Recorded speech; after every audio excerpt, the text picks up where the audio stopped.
बात फरवरी साल 2023 की है। टर्की में एक भयानक भूकंप आया था। इस आपदा में बहुत से लोग मारे गए, हजारों लोग घायल हो गए, देश की इमारतें ढह गई, चारों तरफ तबाही का मंजर था। ऐसे कठिन समय में भारत ने टर्की की मदद की। भारत ने राहत सामग्री में दवाइयां, डॉक्टर, एनडीआरएफ की टीमें भेजी।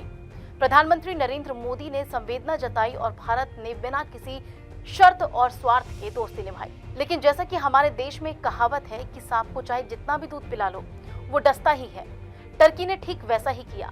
भारत ने मदद की और उसकी मदद को भुलाकर टर्की ने पाकिस्तान की सैन्य रूप में सहायता की। ये वही पाकिस्तान है जो भारत के खिलाफ आतंकवाद फैलाता है और खासकर कश्मीर को लेकर भारत को घेरने की कोशिश करता है। दरअसल हाल ही में जम्मू कश्मीर के पहलगाम में एक आतंकी हमला हुआ।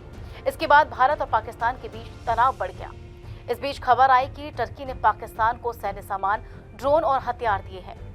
रिपोर्ट के अनुसार टर्की के C-130 विमानों ने पाकिस्तान में लैंड किया और वहां के मीडिया ने इस चीज का दावा भी किया कि विमानों में हथियार भेजे गए हैं। भारतीय वायुसेना के एयर मार्शल A.K. भारती ने एक प्रेस ब्रीफिंग में साफ कहा कि भारत को समझ आ गया है कि कौन उसका सच्चा दोस्त है और कौन नहीं। उन्होंने कहा कि भारत ने टर्की की मदद की, लेकिन टर्की ने भारत की पीठ में छुरा घोंपा है। टर्की ने पाकिस्तान के साथ मिलकर भारत के खिलाफ काम किया है। अब बात करते हैं टर्की की कि पाकिस्तान में इतनी दिलचस्पी क्यों रखता है। तो वो इसलिए क्योंकि पाकिस्तान एक परमाणु शक्ति है और मुस्लिम दुनिया में एक बड़ी सैन्य ताकत भी माना जाता है। टर्की और पाकिस्तान दोनों मुस्लिम देश हैं और अक्सर इस्लामिक एकता की बात भी करते हैं। टर्की के राष्ट्रपति एर्दोगन खुद को मुस्लिम देशों का नेता साबित करना चाहते हैं और इसी वजह से वो पाकिस्तान के साथ खड़े रहते हैं, खासकर कश्मीर के मुद्दे पर। कश्मीर के मुद्दे पर एर्दोगन लगातार भारत के खिलाफ बयान देते आए हैं, जबकि भारत ने साफ कहा है कि कश्मीर उनका आंतरिक मामला है और किसी भी दूसरे देश को इसमें बोलने का हक नहीं है। जब भी एर्दोगन कश्मीर का मुद्दा उठाते हैं या तो भारत की ही निंदा करते हैं।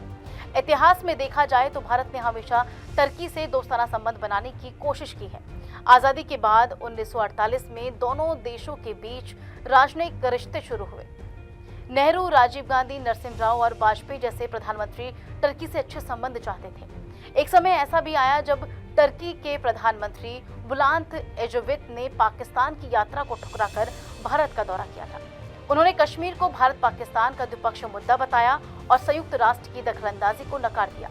लेकिन जैसे ही एर्दोगन सत्ता में आए, उन्होंने फिर से कश्मीर और फिलिस्तीन जैसे मुद्दों को उठाकर मुस्लिम दुनिया में अपनी जगह बनाने की कोशिश शुरू कर दी।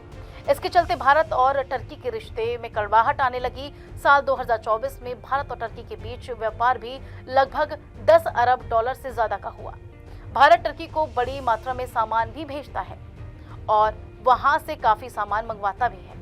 इसके अलावा टर्की का व्यवहार भारत के साथ कुछ इस तरह का है जैसा कि आप इस पूरी वीडियो में देख चुके हैं। पहलगाम में हुए आतंकी हमले के दिन पाकिस्तान के प्रधानमंत्री शहबाज शरीफ भी टर्की में थे। वहां प्रेस कॉन्फ्रेंस में उन्होंने कश्मीर का मुद्दा उठाया और उसमें टर्की के समर्थन होने का दावा कर धन्यवाद किया। इसके बाद भारत को समझ आ गया कि पाकिस्तान पर जो ड्रोन हमला हुआ वो टर्की के विमानों के द्वारा हुआ था, यानी कि वो ड्रोन टर्की के थे। साथ ही टर्की का युद्धपोत भी पाकिस्तान के कराची बंदरगाह पर खड़ा था। इन सब बातों से ये तस्वीर बिल्कुल साफ थी कि टर्की सिर्फ नाम का दोस्त है, असल में वो भारत के खिलाफ पाकिस्तान का साथ दे रहा था। जब भारत ने टर्की की मदद की तो उसने दोस्ती की बात की, लेकिन जब वक्त आया तो उसने धोखा और गद्दारी की। इसलिए कहा जा सकता है कि टर्की आस्तीन का सांप है जो दिखावे की दोस्ती करता है लेकिन पीठ पीछे वार करता है।